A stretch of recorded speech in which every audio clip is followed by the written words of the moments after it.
Are you ready? Can Crushers.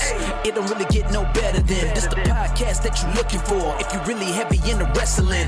Hosted by the Mark. Energy that's so amazing. Gotta keep it entertaining. Rep the Can Crusher Nation.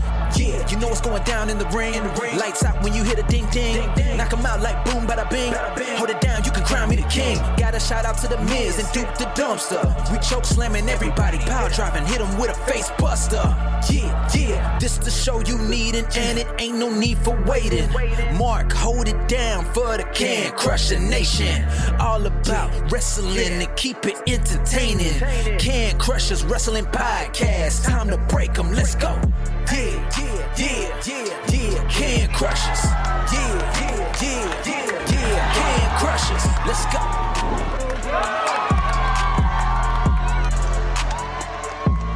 Hey, this is Shauna Reed, and you're listening to Can Crushers. This guy's awesome, but sometimes, he likes to talk about other things that are about Joe Jonas, and really wants to be about the Jonas Brothers. So enjoy his fandom about wrestling and secretly duetting with Joe Jonas.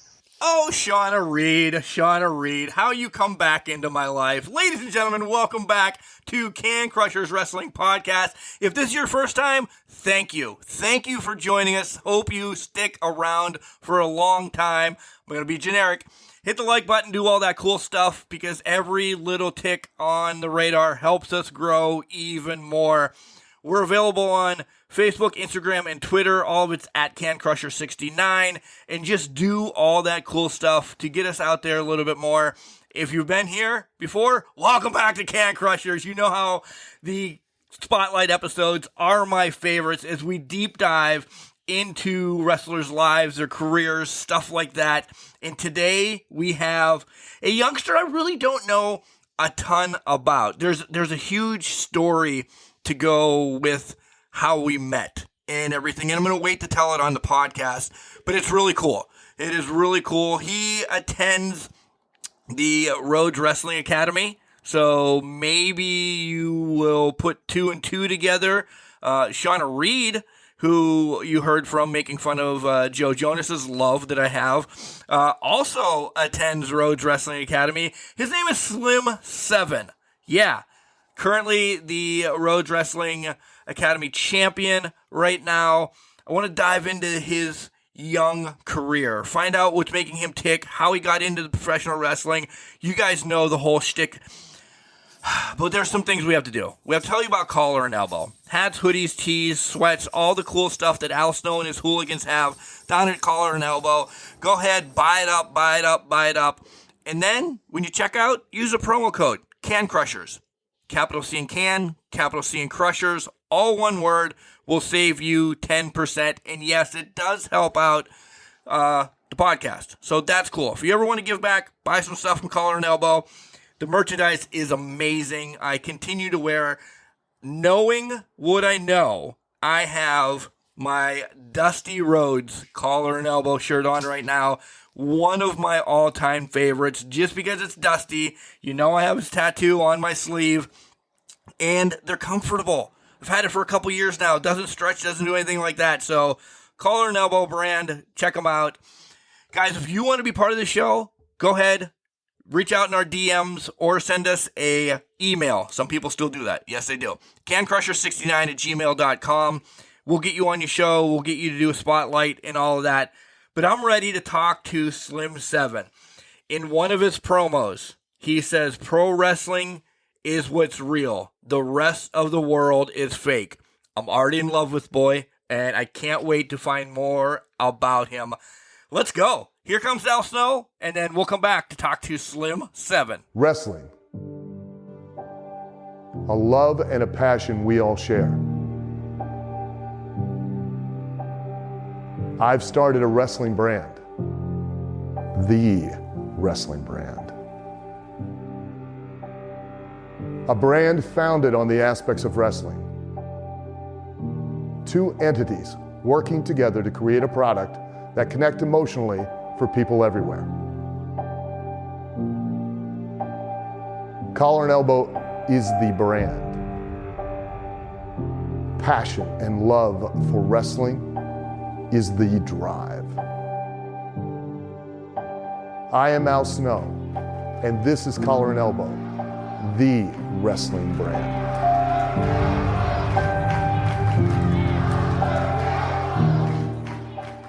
And welcome back to Can Crushers Wrestling Podcast. Guys, you heard in the intro how excited I was emotionally and what just watching a couple videos did to get me pumped up to talk to my guest. Normally, I start off jokingly, this, that, or the other. But first and foremost, welcome to the Can Crushers Podcast, Slim 7. How are you doing today? I'm doing pretty good, man. How you doing? I'm doing excellent. I'm ready to run through a brick wall because something you did already. Yeah. I'm excited to hear it, man. What's up? Like I said, normally it's about a joke or it's about your life, this, that, or the other. Video number 1 on your YouTube has me ready to do everything in the world again. Dude, I'm a 45-year-old man. I love this side of professional wrestling, my side, the podcasting side, the ring announcing side. Your video that you created for the Rhodes Academy has me, it is so motivational. It's amazing that, 2 minutes, 3 minutes of what it is. You've already hit my heart as a dad. And if people don't watch this, they're stupid. This is something you should wake up in the morning and watch. That's how important this is now to me. So you win, son. And I mean that out of respect and love. You win. You're fucking awesome. I appreciate it, man. So to get into like how all that kind of began and whatnot, I grew up watching people that, I grew up that gave me that same feeling that you just described, like Rocky, or as you can tell, like obviously Rocky, Eminem, people that really made me feel and motivated me to get out of bed. So I really, really want to portray that not only to people watching, but specifically to get the man's attention, Dustin Rhodes, right? So I thought for like months on how I was going to do this promo, because I remember going to apply for the academy and seeing like you had to submit a video. I don't know if it's still like that if you go to the website, but you had to submit a video. So I'm like, dude, I have to make the best video. So like I filmed that over the course of like 1 or 2 weeks or something, waking up at like one of the days I woke up at like 5 a.m. to film like one clip. And I took like a whole week to just edit it and then submit it. And then I was like, I still like had no confidence of like, I know I want to be here and I'm going to be here, but I felt like the clip or the video could have been so much better. But yeah, I don't know how much more better it could be, Slim. I really don't. It did its job. You got in, so congratulations to that. But I'm telling you, this is something that people like. I am so happy that you took your time to make this, and you just didn't do it in your living room eating a bag of potato chips, playing Madden or something. That's dedication within itself. I'm telling you, when I watched this, and I just watched it again prior to the podcast, it is awesome. Yeah. The one thing I really, really, like I said earlier, like really wanted to take away from it was I really, really wanted to sound confident in myself that even though I've never wrestled before that video, I wanted to sound like, damn, this kid probably could, like I wanted to build some sort of storyline going into the school. And I know I sound like a super mark probably for saying that, but like I'm super big on storytelling, and it's not only about going through the motions and doing high spots for stuff. I really wanted to make people feel right. And so the big one that I really wanted to make feel was Dustin. And at the end of that little montage clip, whatever, I said, "And I'll see you soon, Dustin." And I said it with like the most confidence I could to let him know, like, yo, dude, I'm coming to your school, whether you want me there or not, like, and I'm going to take over. That was like planned from day one. It was like the only thing I worked for. Had 2 jobs, coming home, working out, getting ready for this freaking crazy business. Yeah. I didn't know what I was preparing myself for, but I knew it was going to be hard, so I treated it like that. And secondly, before we do the rewind and learn all about you and everything, it's apropos how we actually met. Guys, you guys know I reach out to wrestlers across the world and say, hey, come on, reach out, let's set up everything. Slim reached out, and he was the first person to see my brotherhood tattoo in the making. And then you go about and say, hey, man, I actually go to the Rhodes Wrestling Academy, or I was there. I don't even remember the verbiage, but I'm like, you have to be kidding me. So to me, that within itself, I was getting that tattoo, and that was the day that you decided to reach out. The worlds collided then, right? Yeah, I forgot about that till you said that. That reminded me. Yeah, that's just straight ironic, man. But that's awesome, yeah. All right, now let's do the rewind and learn about you before we get into your career and everything. Who introduced you to professional wrestling? Mom, Dad, Uncle Joe, Aunt Sally? Like, how did you find this crazy thing as a youngster, even younger than you are now? It was actually my brother, Joe. Now, all right. That was all a guess. Yeah. I was like around middle schoolish, and I didn't grow up being the most like confident. Like, I was very shy. I was very like socially kind of disconnected from everybody, and I didn't really know why. And then I found wrestling, and it was kind of like that outlet. I know everybody says this, but it was like it was like stepping into another world watching wrestling. And at the time, everybody, when you're young, everybody believes it's real, right? And so I started watching Dean Ambrose, right? And nice. He was one guy that I really, really like connected with the story that was going on at the time with him. It was right after the Shield. He was going on his own little path, running through everybody. But he was alone, right? And that's what I connected with, was he was alone, but and he refused to give up. He refused to quit, even though, at the time the authority would get on him, and whoever else it was. Like, he would always, even though he lost, there was still that sense of like, people love him because he refused to quit. And so I really connected with him on that level.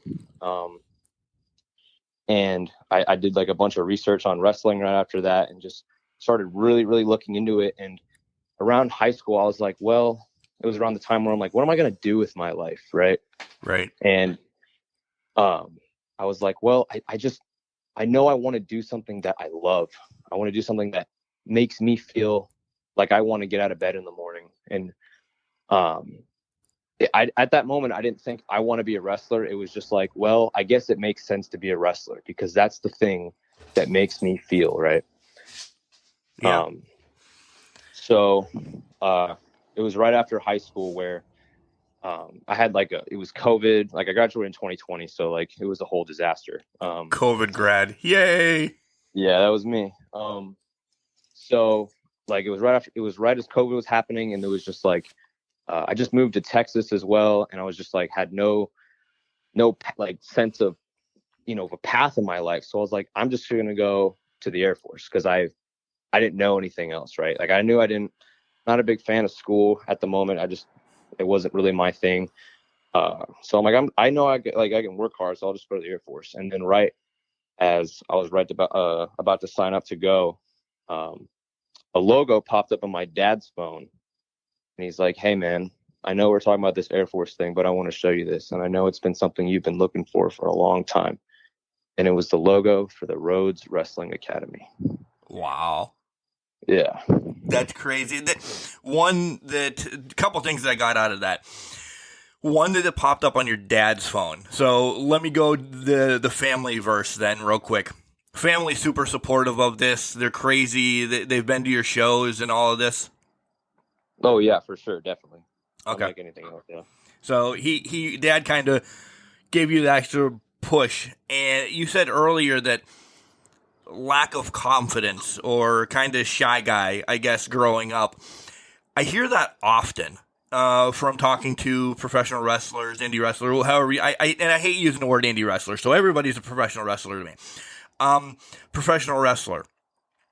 This is what brings it out. Have it be you in the ring or me behind this mic or, whatever, the writers.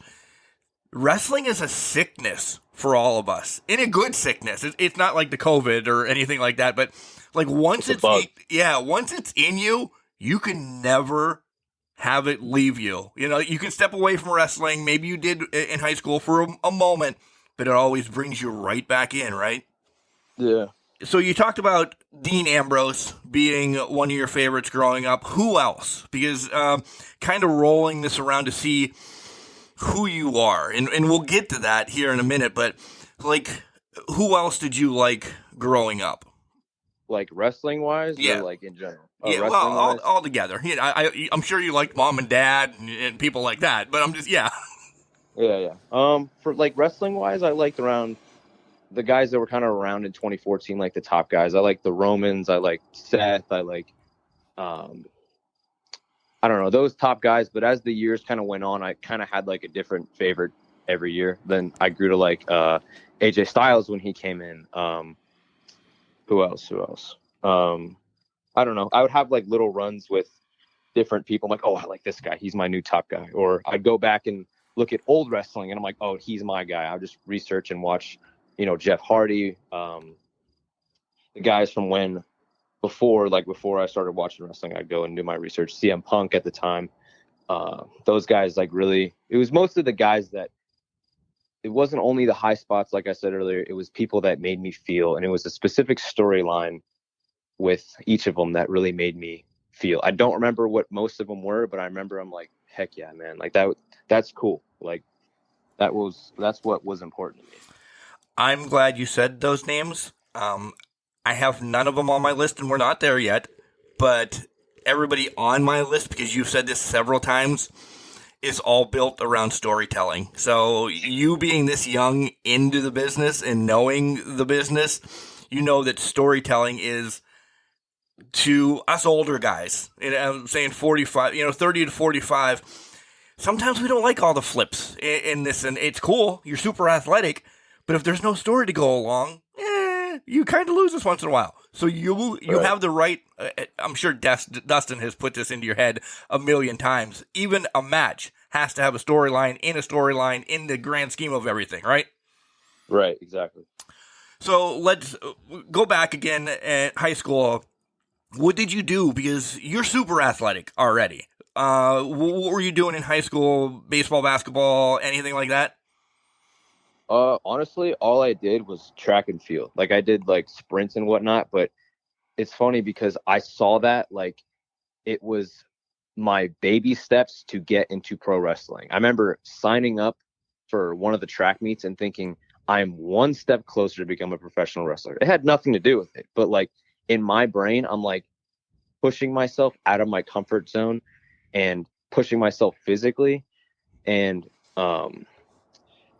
I don't know, like I went to each track meet and I considered it, or not even just track meet. I went to each track practice and I'm like, I'm not going to quit. Everything I do through these next 4 years of my high school career are going to be to become a professional wrestler. Like I didn't really know what being a pro wrestler was exactly. I knew because I was kind of still believing everything was somewhat real, but I knew you had to have a heck of a work ethic. And I think that was what those people that I looked up to, like I said earlier, really instilled into me. So I'm like, I know if all else, I know I have a good work ethic and I'm going to try my best at whatever I do. And that's kind of how I've always been. Yeah.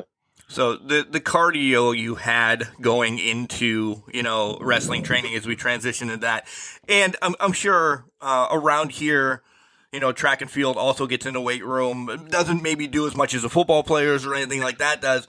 But you had that. The work ethic is the best way to describe it. So you knew. And I love how you said you got in it just because you knew you're going to be a professional wrestling. I don't know if track has ever been said for professional wrestling. And that's no knock on anybody that runs track. Because normally I wrestled in high school, I soccer for footwork and cardio. But yeah, track and field, that's cool. I support that. So go ahead.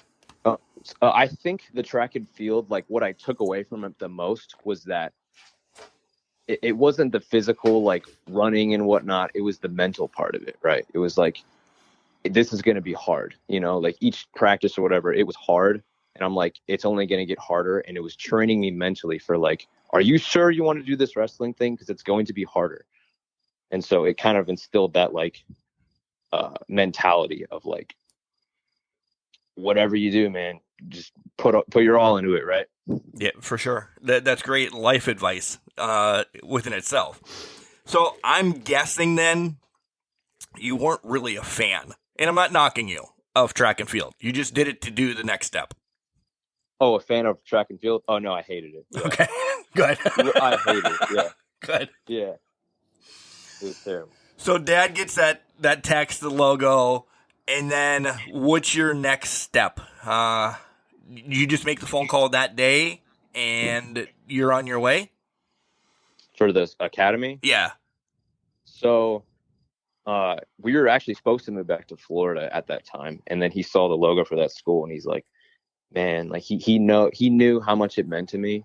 So he's like, you know what, like we can switch some things around. You have to be here. Like you have to at least give it a try, like just so you know, put your everything into it and whatnot. And I was like, okay. So that's when I started taking things so seriously. And I'm like, I need to get Dustin Rhodes' attention. I didn't know how hard it was going to be, but I knew it wasn't going to be easy. So I'm like, I have to do everything I can. So I sent in my application. I texted the school and I was like, yo, I'm going to be at this school someday. Like I have to be. And I sent in my application, waited, moved houses, I'm pretty sure. And then I remember one night, me and my brother were putting together a pull-up bar, and I get a call from Austin, Texas.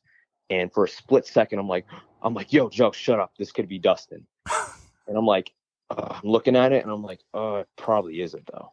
So I pick up the phone with like, I'm not going to lie, it was in a very like ecstatic attitude, I guess. I wasn't super like, I was like, yo, what's up? And I'm like, hello. He's like, is this Sal? And I'm like, yes, sir. Who am I speaking with? He's like, this is Dustin Rhodes. And I had to take a second and I put the phone down and I looked right at my brother and I go, Dustin effing Rhodes is on the phone with me right now. Nice. Like I literally couldn't believe it. And he's like, what? And he just talked to me about like my video, and he's like, yeah, I see you running up the road like Rocky or whatever. And because that first video on my YouTube is the actual video I submitted for the school. And I'm like, okay, cool. I got him to, acknowledge that. And then honestly, dude, I was like fumbling my words because I had like, this is what I wanted, but I was like so in shock that it actually happened. You had that mark out moment. It's okay. Yeah. We all still have it. Yeah.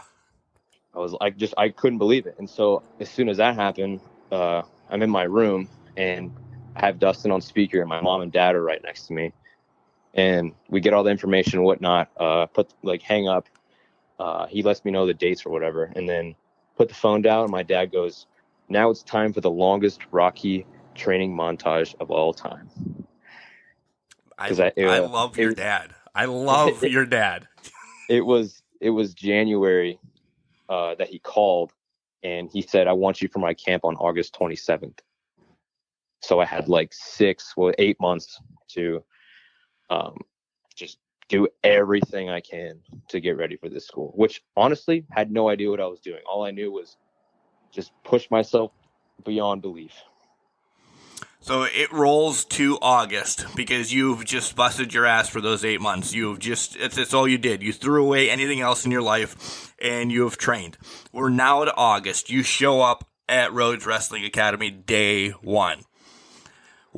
How big are your eyes walking into there saying, oh man? And then what did they put you through? You don't have to give me the complete details, but did they just put you through the ringer or was it a paperwork day? So I'm not going to say too much about it legally, but right. Yeah. I will say, we're all waiting outside and, waiting for the door to unlock. Right. And the first thing Dustin does is he unlocks the door, and it's one of those doors that like shuts by themselves or whatever. So he unlocks the door, pushes the door open as hard as he can, looks at everybody outside, and then the door just shuts right on him. And so everyone's like, oh God, like super intimidating. Then we all we come in and then we meet each other, and I'm not going to lie. Like I didn't only gain, the mental and physical, aspect of the 8 months I spent training, but I did gain a bit of an ego, especially with all those like training montages I put up like 2 or 3. You have to though. That's preparing for your ego of Slim 7 as well. So, yes. Yeah. So I came in and I'm like, man, I busted my butt for 8 months. This is going to be a piece of cake, right? So I came in and, ego's super huge. And one of the first things they tell you is like, check your ego out the door. Check your ego out the door. And I'm like, I don't really know what that means, but whatever. And so we get to some in-ring stuff, just went over the rules and whatnot, but we get to some in-ring stuff. And I remember like kind of thinking, you know what, I'm going to be really good at this. And so I go to lock up, trying to be all confident or whatever. I don't even know how to lock up, and I look like a freaking idiot. And so I totally embarrassed myself, and I screwed up a couple other things later that day. It was my first day, so everyone's like, yo, give yourself a break.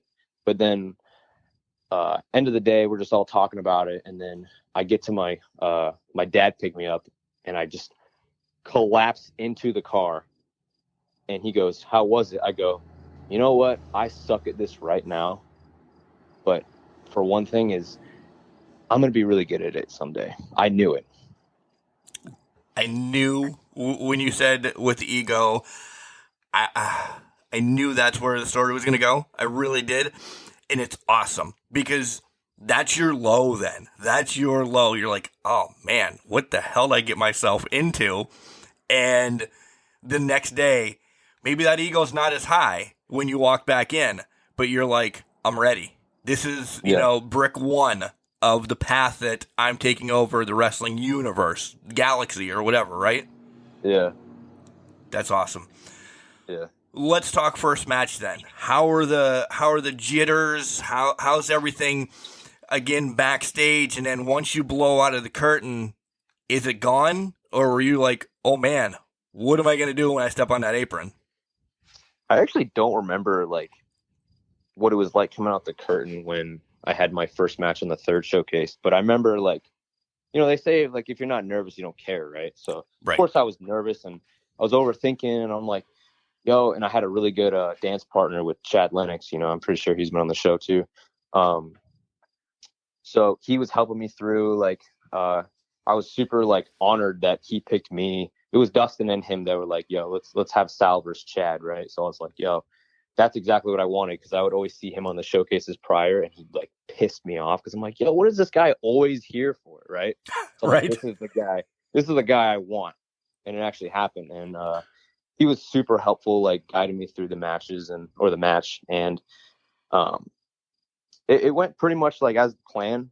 And then the day after, because we filmed the showcases like the weekend or whatever, the day after, I get a text message, and it's like, Dustin's like, hey, there's one of the kids in the third camp.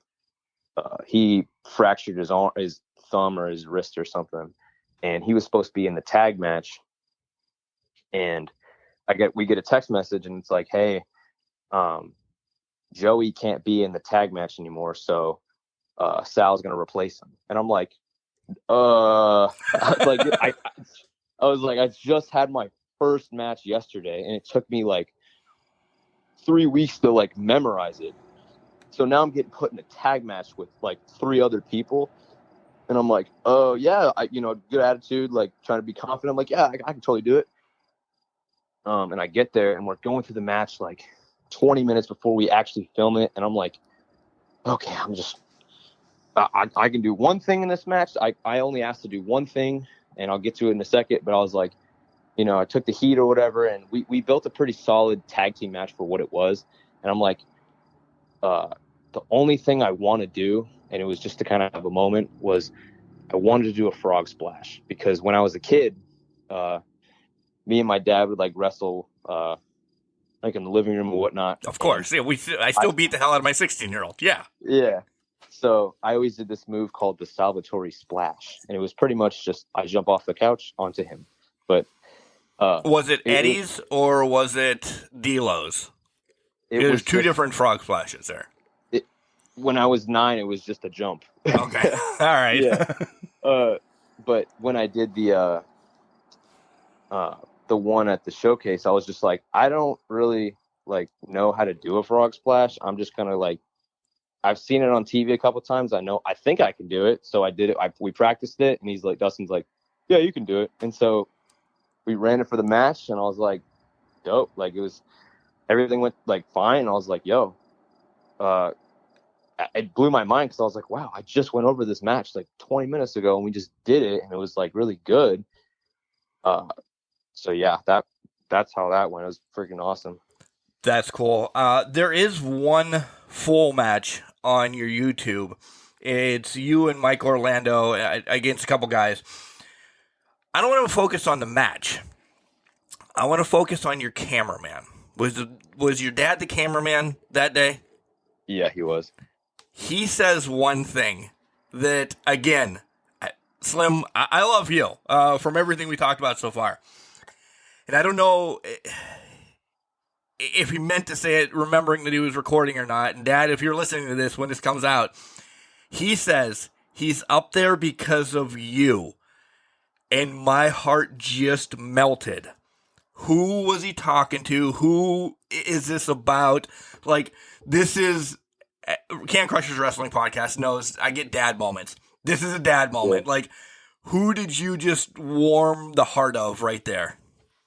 So to get to the whole, it was a show called Wrestle Daytona, right? So Right. to get into that whole little spiel, it was my first ever indie show, and it happened kind of on accident. So I knew it was. I think it was after the 4th showcase. I'm like, okay, I need to start taking bookings and going out and to get matches and stuff in front of people, because it's very different. Oh yeah.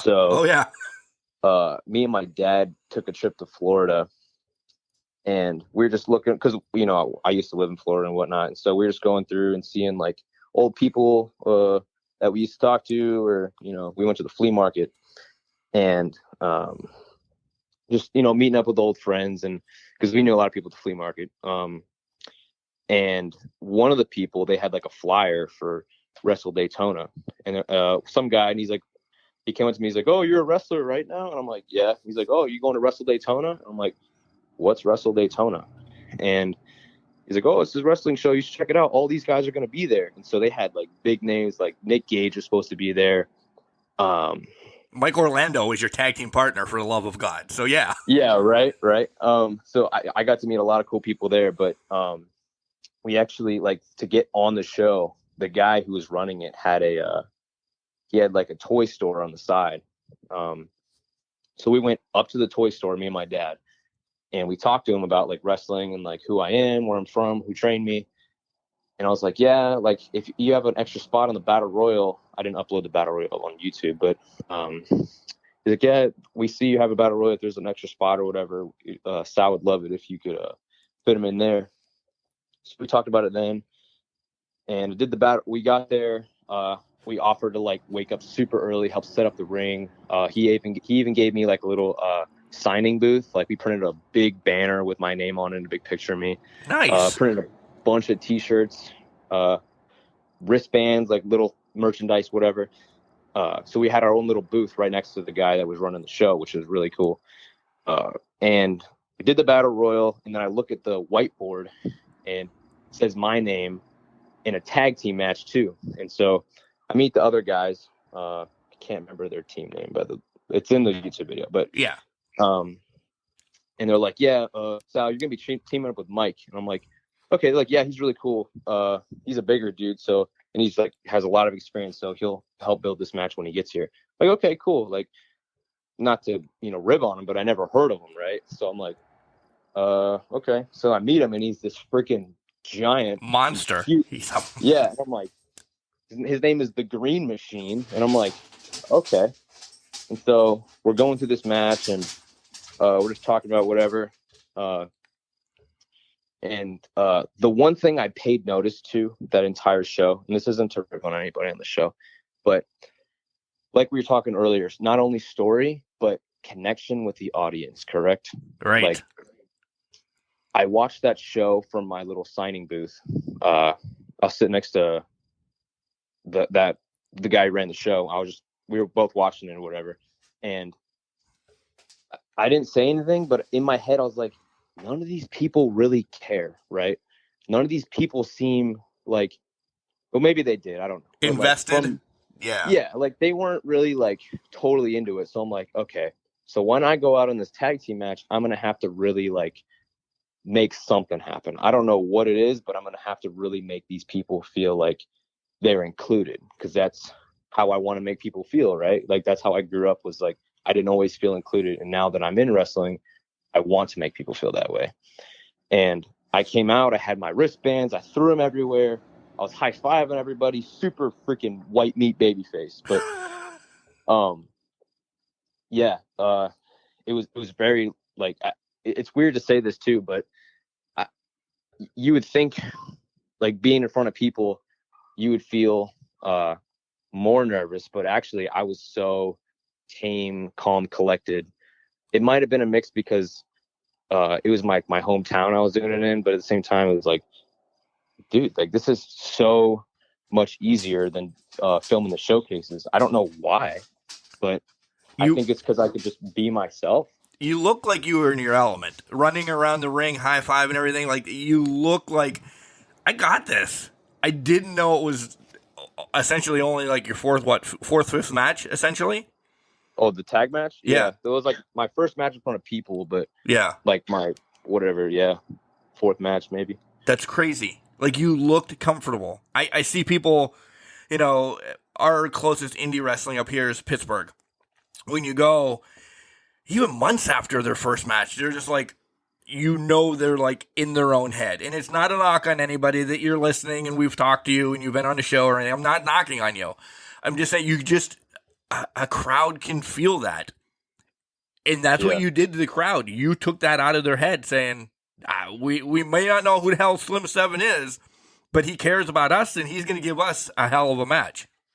Yeah. And I like to look at it like it's like that day specifically. I wanted to look at like in a relatable standpoint as well. And what I mean by that is like all these, if you go to any indie show, majority of the time, somebody from the crowd is going to be ribbing on the heel and like trying to piss them off, right? That's me. So I'm like, you know what?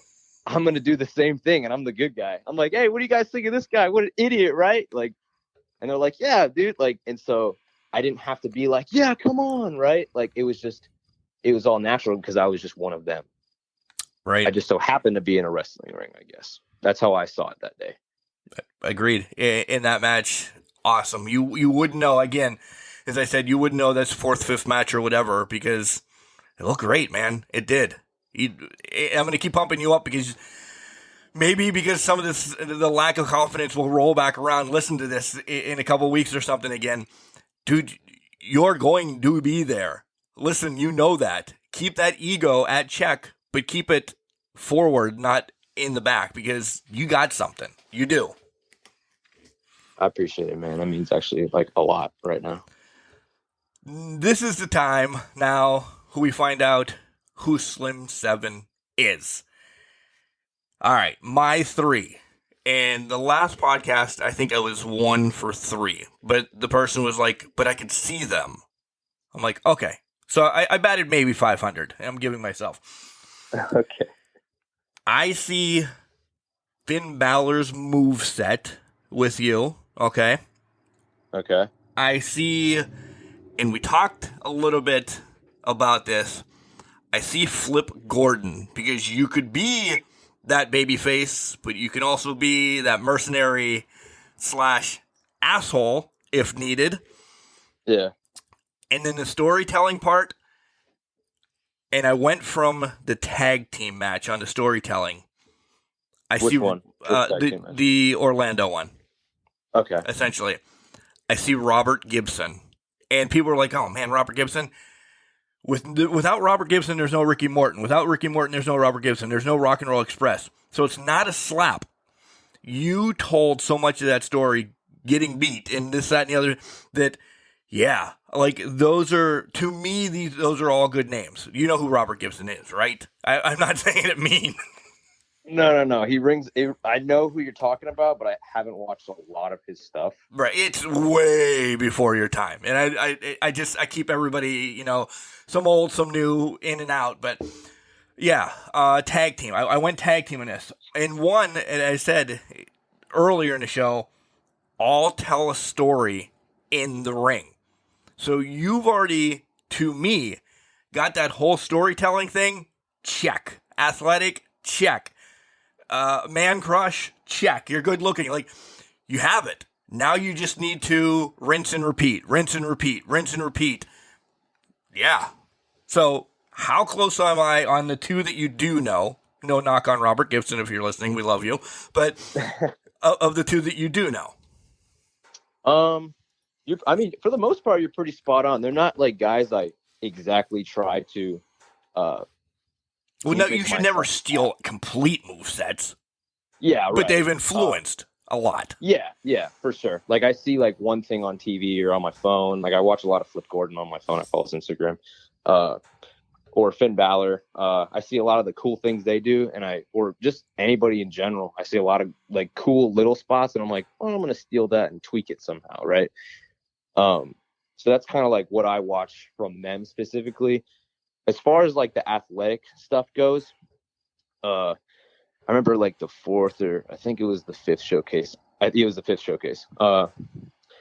I literally wanted to just bring out everything I could do athletically, right? I just wanted to show everybody everything I had.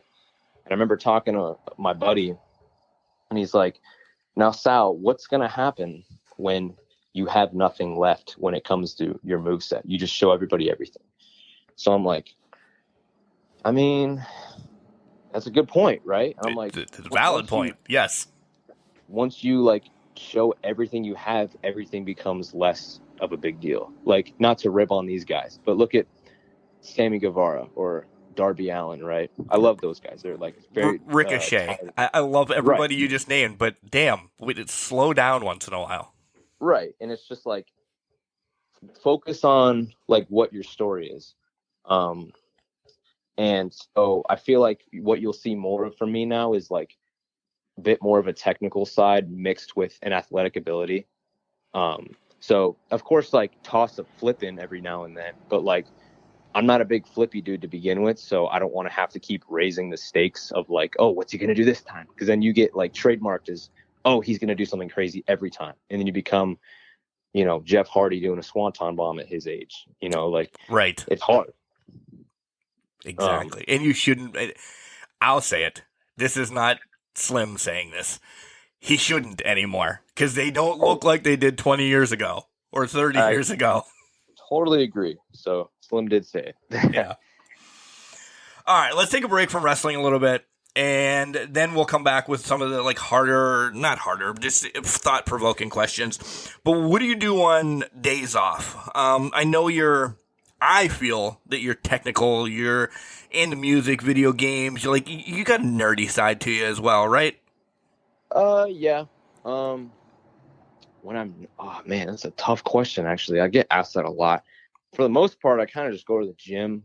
I'm usually at my job, or when I'm not, I'm at wrestling. Like, that's kind of like my life. And when I'm not at wrestling, I'm watching wrestling. And it's just like, I feel like I know there's such thing as like, you don't want to overwork yourself and get burnt out, which that's happening a lot of times. But like, I just want to get like with my age, like I want to learn as much as I can and be as good as I can. Right. So I almost, you know, I like collect, you know, stupid little things, or, you know, I like art.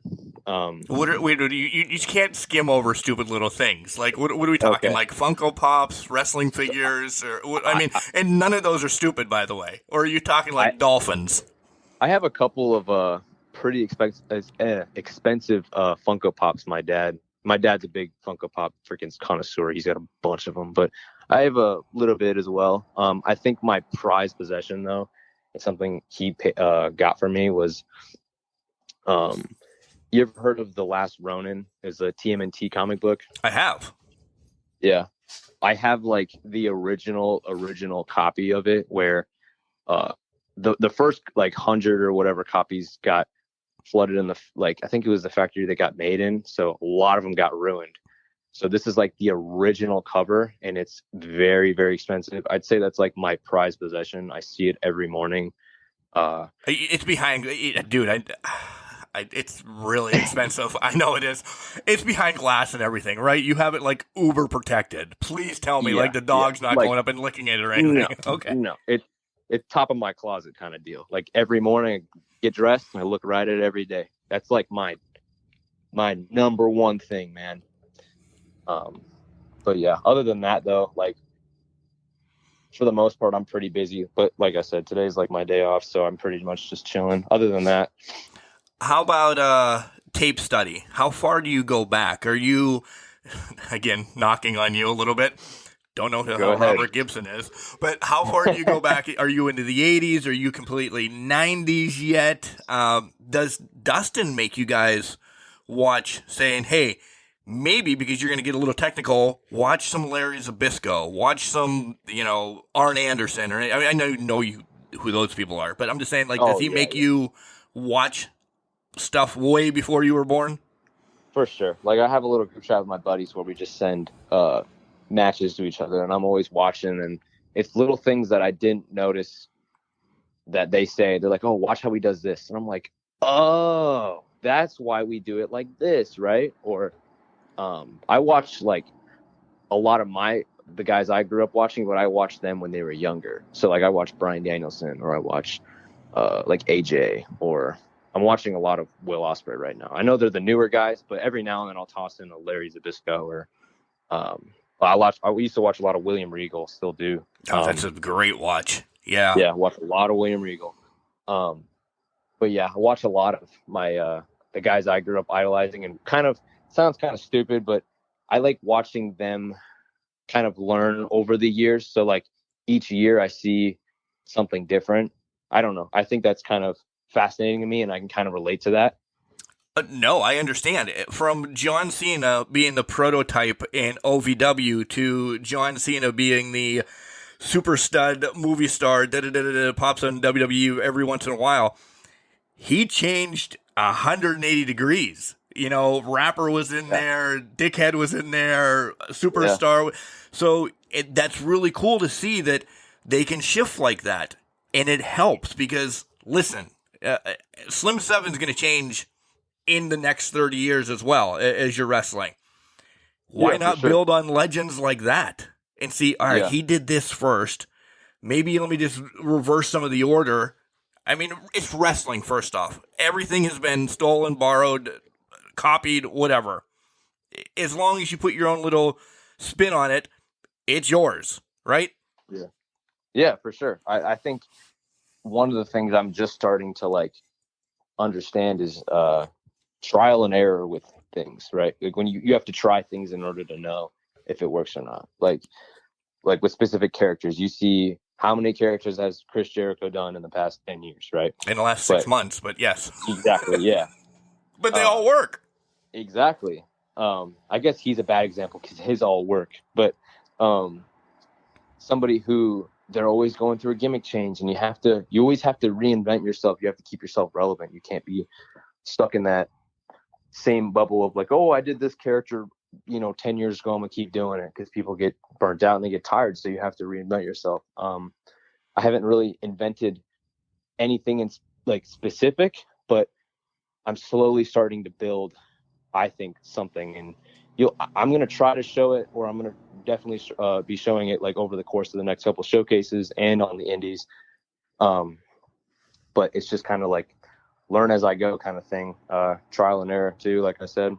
Yeah, it's got to be that way. Many legends have come on the show and said the same thing. They started as Bob Smith, and then maybe they're Bob Fernandez, and then and this is not the path of Manny Fernandez, but this is just so stuck in my head right now. Then he became the Raging Bull, and then he was just, he's all the same guy. It's just there's tweaks along the way that you love all those tweaks. So yeah. All right, stupid question time. The would you rather's. Right. Yeah. Okay. Go ahead. Would you rather face? And if Dustin has listened to this, oh God. Would you rather face Dustin in a street fight as Goldust, like he fought against Roddy Piper? Yeah. Or would you rather face Dustin Rhodes, the Natural, like he did against the Blacktop Bully in that god-awful King of the Road match? I hope Dustin's not watching this. Well, we asked this to Dustin at WrestleCade 2019, and he will completely say that King of the Road match was horseshit. But that's on its own. Which one would you have to face him in one of those? Which one are you picking? What was the second one again? If he showed you guys, I would be shocked. They wrestled in the back of a tractor trailer with hay bales. Did you watch this King of the Road match? I watched that. Yeah, I saw that one. That was the one Roddy Piper broke his hand, right? No, it was a blacktop bully, Crusher Khrushchev. Oh, I don't think I have seen that one. Yeah, the other one was Piper against Goldust at WrestleMania. I don't even remember offhand right now. But yes, that's the one who broke Piper's hand. Yeah. Yeah. Okay. I know what you're talking about with the second match. I haven't seen too much of it. I know what you're talking about, though.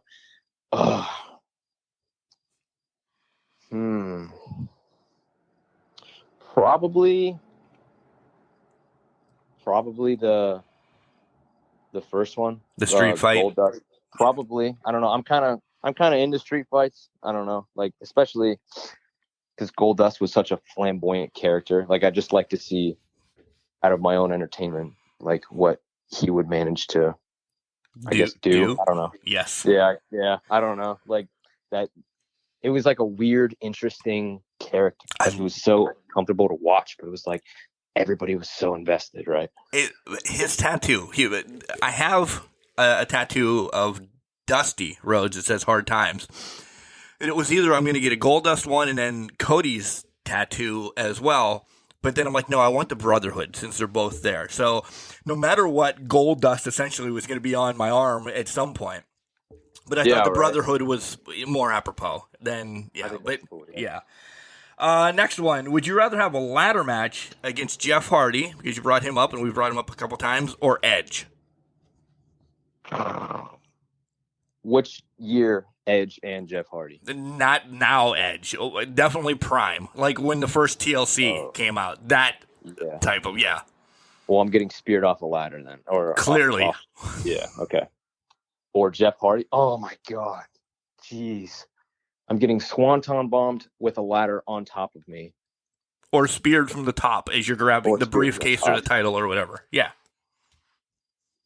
I'm thinking, oh, man, that's a really good one. They're both going to suck, so you're going to have to embrace it. I haven't even been in a ladder match, but I can only imagine. Well, you're getting ready because this is going to happen next week. Yeah. Okay. I think I'm gonna say Jeff Hardy because like it was one guy I grew up watching that I'm like, you know what? My thing growing up was like, I'm gonna retire Jeff Hardy, but I think he's just gonna retire himself. Yeah. I was like, I don't know. I think maybe Jeff Hardy just from the fear, like the sheer mark within me. Good call. I like it. The next one is odd, but you'll understand it. Would you rather fight Dean Ambrose or Jon Moxley? That's not that odd, bro. Dean Ambrose. He was a goof. Really? Dean Ambrose for sure, yeah. He had some little silly gimmicks, but dude, Mox is going to friggin' bite my ear off or something. Like, Mox now? Well, which Mox? Because there's Mox before WWE and then Mox after WWE. Not CZW Mox. No. AEW Mox. AEW Mox, yeah. He's going to literally kill me. Yeah. Yeah. He doesn't even need a weapon, dude. Take my head off. He doesn't. Yeah. But he could snap in and out. Actually, he could morph in between. Yeah, there's three then. Complete Dean Ambrose, Moxley, or morphing of both of them during the match. Because he can do that. This is all nonsense now. We're way off kilter. That's okay. All right. Yeah. Take Dean Ambrose. We'll take the answer. Getting back to wrestling a little bit. And no details, but does Dustin, and this is Mark's question of the day essentially, does he talk a lot about like his dad and his brother and just like referencing, and not like, hey, me and Cody went drinking the other day, nothing like that, but I'm like referencing matches of them growing up and anything like that. Is that a big part of the training? All the time. Like, even if, how do I say, I don't want to give anything away in the camp, No. Be generic as possible. Yeah. For almost every day though. Like he's always like, my dad did this because this reason, or go back and watch this match and you'll see how the big thing with Dusty was how he related with the audience, right? He made those people feel like he was one with them, and Dustin always reminds us of that. That's why he's one of the 4 on my Mount Rushmore. Dusty right? is. Yeah. Yeah. And even though Dustin says, he's like, yeah, I know I'm a little biased because he's my dad, but I'm like, I don't think so. Like, I think Dusty genuinely is like, he's like, look at him. He doesn't have the greatest body, but the one thing he could do was connect with people. Storytelling. Right. Exactly. And like, I feel like storytelling is going to get you way further in your career than doing a bunch of crazy flips and whatnot. With Cody, he talks about Cody every now and then. He mostly talks about like the moments they got to share together in the ring, and like how special it was for when they finally got to have their match at Double or Nothing, and how even that made everybody feel more than it did when they did it at Fastlane or wherever it was in WWE. Yeah, and he goes, it was very special for me.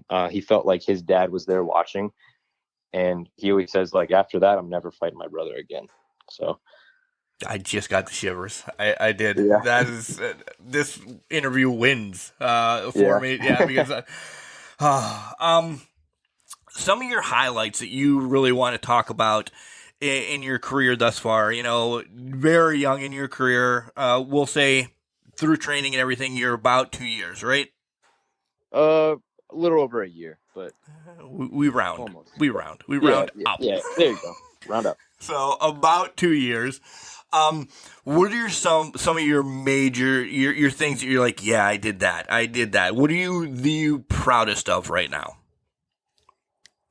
I'm gonna selfishly say this, but I think from day one the goal was to get the title. And you know, everybody says that, but like for me it was like, man, I've had a rough past couple of years. Like the only thing I wanted to do at that school was not only like, of course, like learn to wrestle and whatnot, but I'm like, I want to represent this school because I genuinely care about it. Like I care about I'm constantly texting people to, hey, come check out this school because it's actually really, really freaking good. And I didn't want the title because it was just like a physical thing and not because it was an ego thing, but like, I want to represent this school because I think I'm almost like the model student, right? The face. You're the face that runs the place. I work my ass off day in and day out there. I'm never like, I was Mr. No Days Off. When no one else coming for training, guess what? Sal was there. So winning the belt was like, it kind of came full circle for me. Cause I remember when I did track in high school, I would walk around the hallways and I'd have like my separate little pull string track bag. And whenever times were like difficult, like on a specific day, I'd look down at my track bag and kind of hold it. And I'd be like, you know what, dude, someday this is going to be a championship belt, no matter where it is. But like, I just knew like, that I was going to do something like that. And to be able to have the moment I did, it wasn't only just winning the belt, but it was the moment after I did. It was just, I still can't believe that actually happened. Like getting to like, right after the match, beat JPH, and then having that moment with Dustin after I got beat up by freaking Paul Hubers. Love him, but hate him. Yeah, it was just like watching it back. I'm like, dude, I know I have a long career ahead of me, but if like something happened, I'm so thankful that that moment alone happened, because it's like going from that phone call I had with him, me being all nervous and him thinking like, hey, I think you'll be a good pick for the school, to, hey, you represent this place now, right? So I think it's a big like a trust thing. He's like, I trust you to represent the school, and that alone, having that, not even physical, like spiritual title. Yep.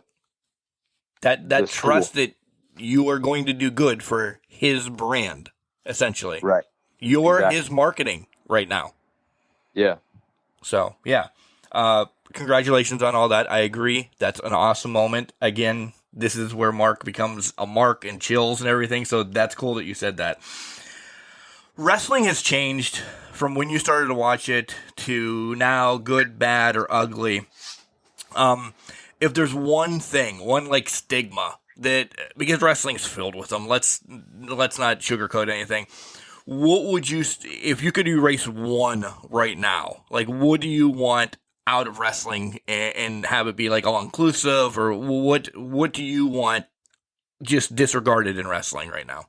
I think this is going to answer your question. One thing that always kind of like somewhat bothered me was how big a deal they made. And this is not a rib at all. In fact, this is quite literally the opposite. How big a deal they made, like, women's wrestling. Oh, this is the first ever women's. It's like, hey, it shouldn't be like, it is a big deal, but they shouldn't be, if you get what I'm saying, like, it's just a regular wrestling match. We're equal, right? You know what I'm saying? Like, Thank you. I knew that's where you were going. I'm going to jump in real quick, then you can come back on. I don't want it to be a women's match with that air quote women's. I want it to be a wrestling match. I don't need it to be a women's tag. It's a tag team title. They deserve equality. And I said this, go back to listen the 2 years when you were in high school, COVID, Corona boy. And the women carried that time. It was Sasha Bailey, Asuka, it was Britt, it was, all those people. I think they killed it more than the men did during Corona time. So stop with this shit. Go ahead, sorry. Yeah, no, I totally agree. I remember watching like Black and Gold NXT with Sasha and Bailey, and like that's giving me chills thinking about it. Like hearing the roof blow off that place, and I've never watched a women's match like that, right? And I'm like, yo, women are more than just like, oh, bra and panty match. Like, thank you. Women can like absolutely kill it. Speaking of that, I'm not really supposed to say this, but I was at the camp and I watched one of the women's matches, and it quite literally gave me chills watching it because I was like, what? Like I couldn't believe it, right? Yeah. You'll see more of that in the next showcase, but yeah, so make sure you tune in, folks. That's a little teaser, as we call it in the business. Well, make sure you tune in. But I agree. Yeah. Can you look back as your brother Joe, not Uncle Joe, your brother Joe, and you guys discovered wrestling, and can you look back and say, wow, I made it? Yeah. It's funny because we kind of did each other a favor, I guess, in that sense. He showed me wrestling, and like the past couple of years I've been showing him the gym, and that's really what he's been big on. So he's like, yo, you showed me my career, I showed you yours. That's a pretty cool like little like kind of thing we have connected with each other. We helped kind of introduce each other to what we love. But yeah, his was kind of on. He just started watching wrestling when I started watching it. He watched it like a month or two before, and he's like, yo, you should watch this wrestling. So I'm like, dude, that's stupid. It's like watching a movie, right? And then I watched it, and it like made me. It's the greatest movie of your life, though, now, isn't it? Yeah. I think the first one I watched, which I'm going to sound super young for saying this, but the first episode of Raw I watched was when the Shield broke up. The one I like full on watched was when the Shield broke up. And of course, you're a baby. I'm sorry. I am a baby, dude. Yeah, borderline minor. I remember just watching it, and I'm like, I don't know who really these guys are. I've heard of them, like my brother talked about them. I don't really know who these guys are, but it's obviously making these people like believe what's happening is real. And it took me like 4 years to realize after that oh, it was like it's scripted. You know what I'm saying? Like it's whatever. So at that, like. I compare pro wrestling. It's like Violent Broadway, right? That is amazing. I've never heard it said like that, but yes. Someone told me that, so I'm not going to take credit for it. But anyways. Okay.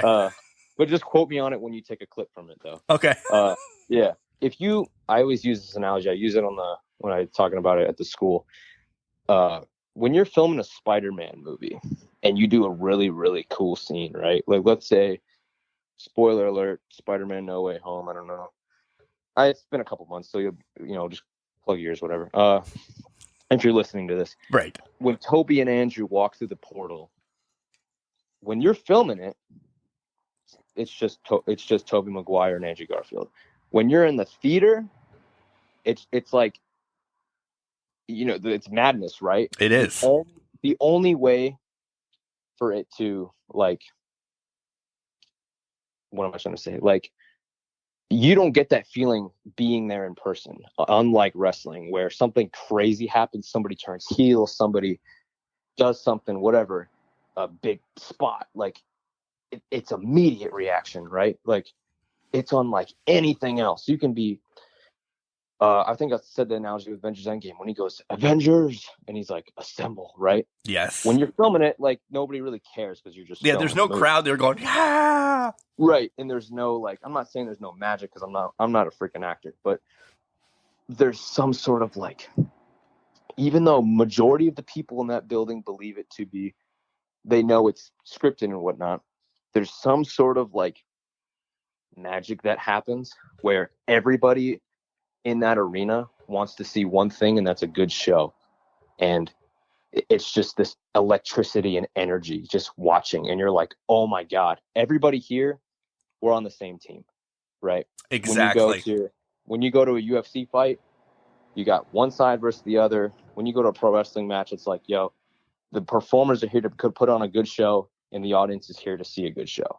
Yeah, So, it's our escape from reality of, again, we bring it up again, Corona or a bad day or, you know, whatever you're battling with in your own life, you're taking us away from that reality. We check out, and you guys are putting on a movie, whatever, right in front of us that day. right. Yeah. Exactly. What is the best advice that you've gotten from, you know, somebody in the locker room? It doesn't have to be Dustin. It could be somebody else, you know, another veteran that you've worked with or something like that. But I'm sure Dustin has given you life advice. So let's just throw him out of it completely. Okay. Somebody else had said, hey, this. And you're like, oh, damn, I didn't even think of that. And you don't have to name the person either if you don't want to. No. I will say, like, as much wrestling advice as I've gotten, like, in-ring stuff, or I will say the one thing that stuck with me in life that translates to wrestling is my mom. And she always goes, one step at a time. Hey, one step at a time. And it's funny because that translates to Dustin's keep stepping, right? But my mom's the one who's always like, one step. Hey, I'm having a bad day. Come home from work in a bad mood or whatever. Hey, one step at a time. One step at a time, right? Just take everything off your plate and just little steps, right? So that really, like, sticks with me with when I have a big overthinking problem. So I'm like, oh, I have to get this done and then this and this. She's like, hey, just one thing at a time, right? We're not gonna, Rome wasn't built in a day. My mother would always. So essentially, my mother said the same thing, but she was always, Mark, Rome wasn't built in a day. Shut up, Mom. But she's right. So yeah. So not using that advice, you have a little youngster at a show come up to you. I want to be just like you. What do you tell them? Oh man, it's pretty funny you say that because I did a Christian show. It was like a Christian-based show in Dallas. Did a couple weeks ago, and I had a couple of, like, little kids because they had like little kids. It was a little kids training school, but they also ran like weekly wrestling shows. I was very fortunate to be there, but there's a bunch of little ones running around trying to get autographs and whatnot, and it's just like I see. I in that moment, I don't feel like I'm the pro wrestler. I feel like I was once them, right? Mm-hmm. That's the first thing that comes to my mind is like, yo, I was once this little kid that looked at a pro wrestler and thought he's a superhero. He's not even real. Like, it's just like, it's unlike anything else. So the first thing I do is, like, if anybody said anything like that to me, is like, hey man, you already are just like me. You know what I'm saying? It's not about, of course, if they ask a question or ask for advice and, do the best I can, but like, hey dude, just don't quit. Don't quit. Keep being yourself. Stay true to yourself. Don't feel pressured to do anything that's not you.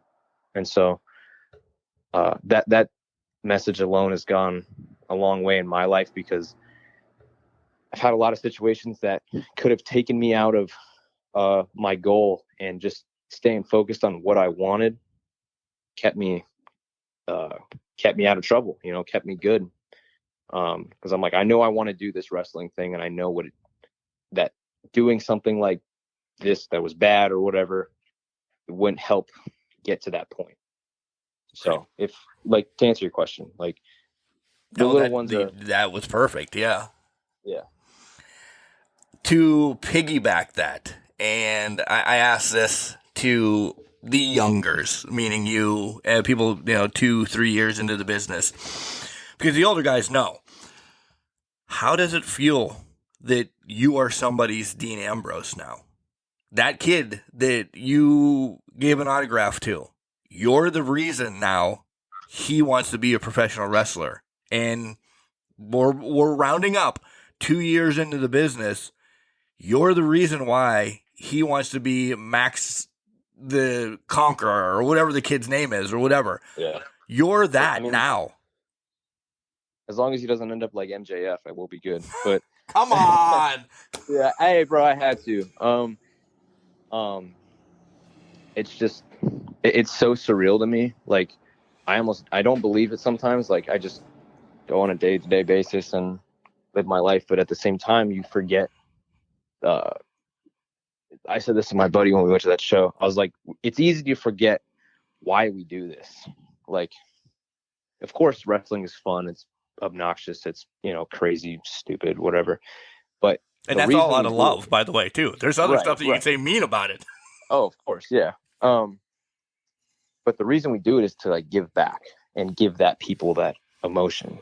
And the only thing, as much as, everyone else says, oh, I want to be champion, and you have to be in this business to want it. Like, you have to be champion if you're going to be in this business, or want to be. And that's me too. But, like, the reason I wanted to get into it was to make people feel and give them that exact emotion that people like Dean Ambrose gave me, or Rocky Balboa, or Eminem, that constant underdog, like, fight, refuse to quit, like, mindset. And it I don't know, that's exactly what I want to do. And I feel like I've done a decent job of it, but I feel like you have more years ahead of you. You're going to touch a lot. You're going to touch a lot. You really are. This is my favorite question. And this is, what has wrestling given to you thus far? What has it done to your life? How has it impacted your life? Any one of those. I would say, like, for the most part, I'm a bit more of a confident person now. I don't really know when that transition happened. I know it was in wrestling, but when they say, like, you do, like, a martial art or something, you get confidence because you're like, oh, I could kill anybody. But it's like, I don't know. I think it's because I was able to show that, like, side of me that I've always had deep down in me that wouldn't have always been, socially, like, oh, what the heck, acceptable, I guess, so being able to, like, show that side of me and put on almost a performance, and I don't know, like, it's given me so much confidence in my day-to-day life. I can talk to anybody, unlike I used to be able to. I see people as an equal. I don't see them as, oh, he's a threat, like I used to when I was younger. Like, not threat in, like, super, super bad way, but it's like, oh, he's intimidating, right? Yep. Now it kind of almost humbled me. It humbled me, and it gave me that confidence that, like, hey, we're all here on a floating rock in a universe that's infinite. Like, you know what I'm saying? Like, it's about that. That's what it's done to me, at least. That's amazing. That really is, because yes, we don't know when the next breath we're going to take. We hope it's forever, but at any time. So just, I'm encapsulating this. Live your life. Be humble. Enjoy yourself, and just have that confidence. Walk with your head up. That's essentially, generically, what I'm saying you said, right? Yeah, for sure. This Manny Fernandez, I brought him up a ton in your podcast today. I don't know why. He's just stuck in my head. Maybe I have to go watch him and Rick Rude match or something. He said this is going to change every 6 months. So I ask you now, what is your dream match? But I put a little twist on it. Who, where, meaning, and you're not allowed to say Madison Square Garden. You have to throw that out. Oh, yeah. Because I just brought that up. And then what stipulation in the match? So who, where, and stipulation for your dream match right now. In 6 months when we talk to you again, it will probably change because maybe you'll have that match. So I have 2 answers. Okay. Of course you would. One is a little bit more like realistic, I guess. The other one is more like the inner Mark in me. And I know you know the answer I'm going to say. I do. Go ahead. So it's gonna be Moxley, of course, but the thought of this storyline before Punk and MJF. I grew up watching like Eminem, like I said, but my favorite music video was Stan, the guy that was so obsessed with him that he kind of became him, and he was so intrigued and like he's a Stan, right? Yeah. So my idea before Punk even came to AEW was I wanted to have that with Mox, and kind of go crazy, like super obsessive. Like I grew up idolizing you. Like I grew up wanting to be just like you. And now that I've actually met you, I know you're just a piece of crap. Right? Yeah, exactly. I thought you were going to say it. I'm gonna be PG for today. I've already ruined it a couple times, so it's okay. This is just from my mom, so she don't know I'm swearing. But yeah, I'm that young. I'm not allowed yet. Mom didn't let me use curse words. Yeah. I'm sorry. Yeah, I don't know. Like that always intrigued me, and I thought about just doing little callbacks. Like he doesn't do that little rebound lariat off the ropes anymore. Right. And I'm like, yo, people be like, whoa, he doing a move, and like stealing all his moves, wearing his attire that he used to wear. Just doing like classic Dean Ambrose, young Moxley stuff that either super fans would understand, or you just kind of have to bring it back up in a promo somewhere, And I don't think, other than the MJF Punk stuff, it's been done, especially to that degree, where like you're so obsessed, you become him, right? Right. I'm going to say this on the podcast too. I actually wrote Moxley a letter that he never actually got. I wrote him a letter and I sent it to a shop he used to visit all the time in Las Vegas when he lived there. They're like, yeah, he comes in all the time. So I gave him a letter based on like the things he's helped get me through. And this is before I even got into wrestling. It was over COVID. So I wrote him a letter. And so I don't know if you've seen the Stan music video. I have. So he's like, I wrote, like he's saying he wrote a letter to him and he never got it. So I kind of have that like promo wise in my back pocket, but there's that. And then the realistic one is this kid keeps getting under my skin because I keep getting compared to him all the time. I'm sure you can, I want to know if you can guess it. Off the top of my head, no, I get compared to him all the time. They're like, man, all the time. I don't say nothing. They're like, yo, you look and remind me just like Hook. And I'm like, oh shit. Yeah. I'm like, thanks, I guess.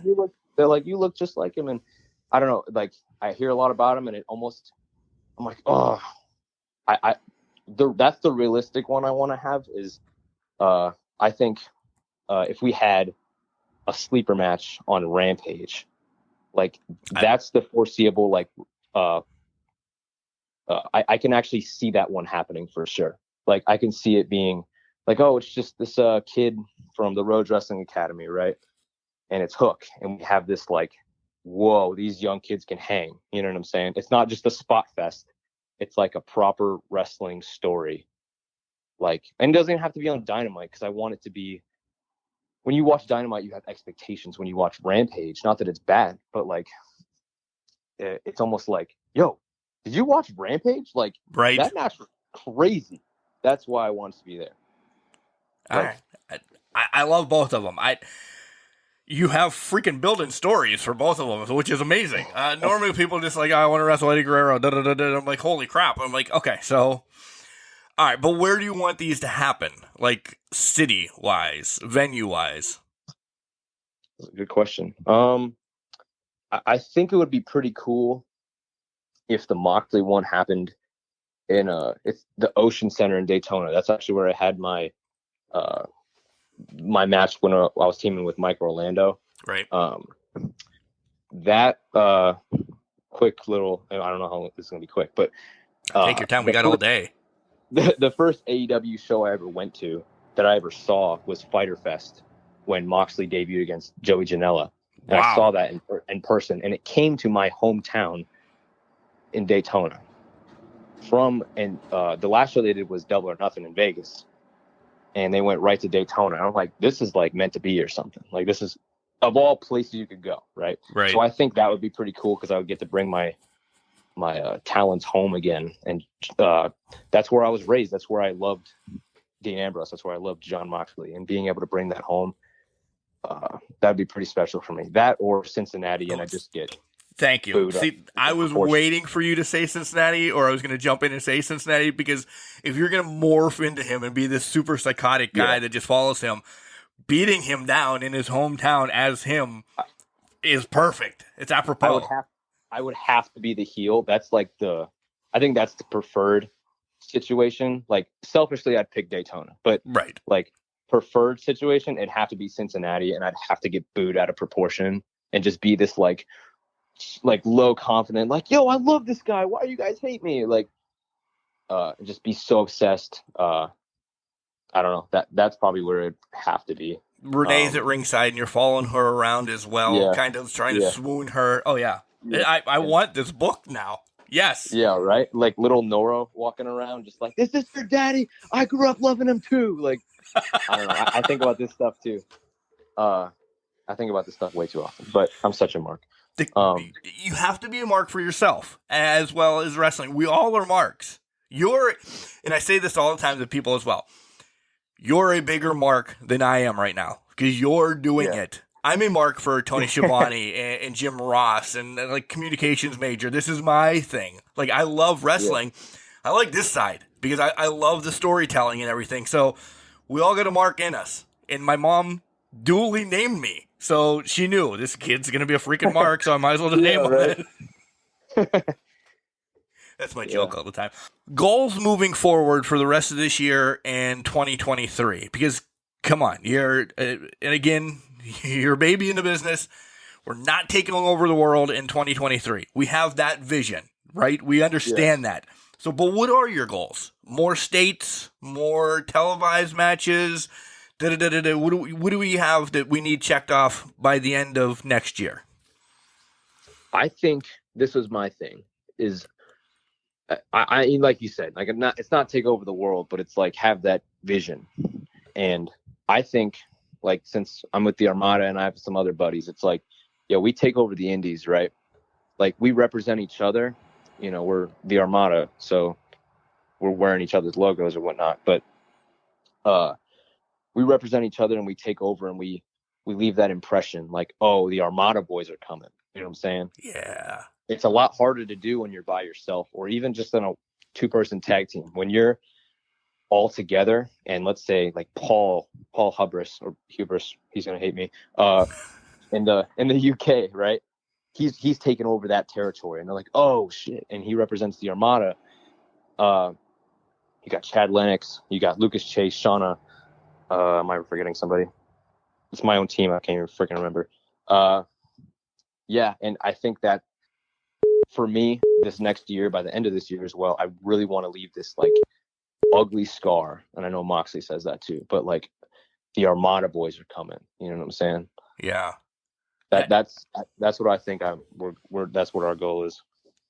That's a great goal, and that's legit feasible by next year. I love that you kept it. It's I'm not going to sugarcoat it. It's basic, but it's just run this one. Move along, run this one, and then you just have people all over. Holy shit, this Armada! What are they doing? Exactly. Who's all in it? It's almost like when the NWO was cool. Who was coming? You know, this, that, and the other thing. That's what you want to do in the Indies. It'll sell like pancakes. Yeah, or even if it's not on the indies, like if we can get some spots on AEW Dark, like, and slowly become a faction, if that, like, however that happens, like a known faction on AEW Dark, and someone gets a match on Rampage, like that's pretty cool. Like, at least to me. Like, I know you said it's like it's very basic, and that's kind of what I was going for, because it's I'm not basic one guy wasn't the best word. It's just no, I'm like a gnat sometimes. Some things just come out of my head. No, but that's exactly what I was kind of going for, because it's like one step at a time. I'm not one guy that I don't want to bask in the glory and look up at the stars and be like, I want to be up there, because there's a whole road ahead of me, right? Like, I'm like, I have to take steps to get there, like one match at a time. And the ultimate goal is, at least the next year, just take over the indies and become a hot name, right? Yeah. Mom's really put that into your head, one step at a time. Yeah. So, yeah. Mom and Dad getting love on the podcast today. I love it. Love you, Mom and Dad. Yeah. Yeah. All right. This is your time. Sell some merch. Tell us where you're going to be, your socials, so everybody follow you, and what else is going on. And did I forget to bring anything up that you want to talk about? No, we pretty much covered more than I thought we would, to be honest. Yeah, but it was super awesome though. Socials, Slim7, but there's no E's in the 7 because that was taken. So it's Twitter, Instagram, Slim7, YouTube, Slim7. That's where I upload like my promos or like some of my match highlights. I only do the highlights because sometimes it's like a 20-minute match or 15-minute match not everyone wants to watch. So I do like little music video montage clips I upload on there. You'll see me on the Rhodes Wrestling Academy showcases. Showcase 6 coming up. I don't know my opponent just yet, but I have a feeling it's going to be a pretty crazy match. Yeah, for the most part, I think that's it. Oh, Pro Wrestling Tees. Are you kidding me? I forgot. Like one of the most make some money, kid. Come on. Yeah, I forgot about that. Yeah, Pro Wrestling Tees. I got a couple cool designs up there. I made myself, hand drawn, or I spray painted all myself. So those are pretty cool. Get yourself one of those. With those shirts especially, there's a couple that I want to start representing like a message and not just promote myself, where it's like I have my champ shirt now, where I made a champ shirt I wore in this third showcase, but to me, which is sweet, by the way. Sweet. I made it like a permanent t-shirt now where you can just get one. And to me, being the champ isn't like, yo, I'm the champ, and like you have this big ego or whatever. To me, it's like being the champ is working as hard as you physically can, whether you're better than the next guy or not. Like, you're your own champion. You don't need a physical prop to sell that. It's just you have to believe it. It's that confidence in you that you're a champ, right? So that's the message I'm trying to show with that shirt. It's not just like, oh, I'm the RWA champion. Like that, it's that too, but for me, it's the message behind it. It's the mental message. It's the motivation. It's that you can do it. You don't, get off your couch and then, damn it, Mom, you're in my head, one step at a time. Yeah, right. So you need to have one step at a time somewhere on your shirt, on the back or something. Yeah. I got some ideas, but that'll be in it too. 8x10s or anything, you have those in case anybody wants to slide into your DMs and say, hey man, I really love you now. I want to sign picture of you. I have a couple 8x10s. I have a couple of the half size ones. I don't know the measurement for those. I have a couple of those. Some little Slim7 wristbands with my social media on them. I have a bunch of 8x10, so it's a good thing you brought that up. I bring them to shows all the time. But yeah, if y'all want to purchase one of those, I got 3 different variations. Yeah, they're pretty dope. And then my final question, you use this song all the time on your Instagram or whatever. Did you make that? How can I get a copy of that? That's an awesome song. What did you do it yourself, essentially? Which song? I don't know it off the top of my head. It just says it's an original by you on your, you post it with your Instagram highlights. Is it one of the ones I used in my training montage? I think so, yeah. Is it the one of me like running and then? Yeah. No, I actually got the idea for that from and I'm gonna get hated by a lot of people by saying this. Logan Paul did a little boxing documentary. Yeah, sorry. You should have just said somebody brought it up to me, not bring. Oh man, But here's the big thing though: was did it get you to feel? did. It God, did, right? I hate you all of a sudden. I hate you all of a sudden. Bro, it made me feel. So I'm like, I'm taking that song. It wasn't because Logan Paul. I just liked the audio from it. So I'm like, I'm using that. Okay. And it made you feel. So I'm in, man. I'm in. It did make me feel. It did. You win, but I hate you for bringing up Logan Paul on your podcast today. You went for like a 5-mile run after that, I bet. Yeah. Or I went to the fridge and got a steak or something. Yeah. Hey, there you go. Yeah. Protein, baby. Yeah, protein. All right, Slim. I've had a blast on this episode. This is an open invitation. Anytime you want to come back, recap what you're doing, what's going on, tell us how you got beat up because you brought up Dustin's name so many times on this. Oh, yeah. You're going to tell Dustin how cool my tattoo is. Stuff like that. Sure. Yeah, of course. You're always welcome back on. Thank you for joining me today. Of course, man. I love being here.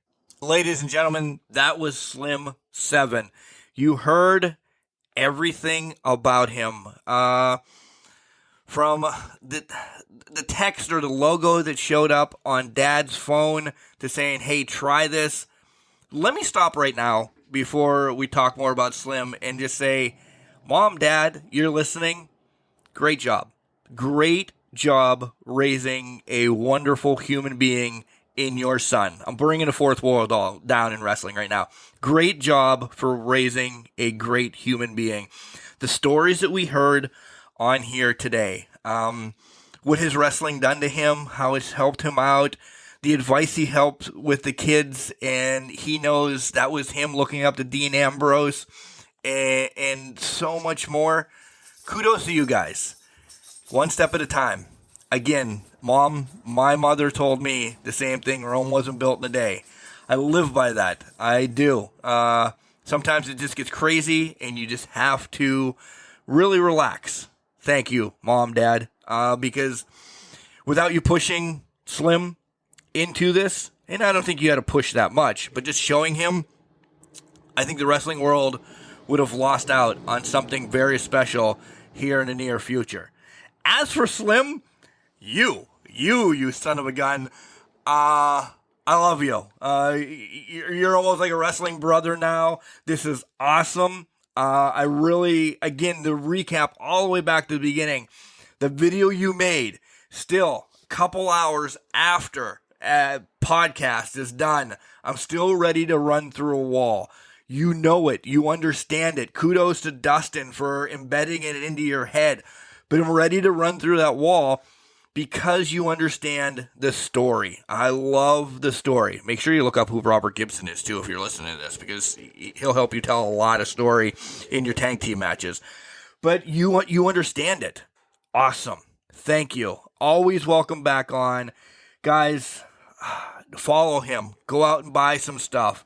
Support him. Watch Rhodes Wrestling Academy showcases.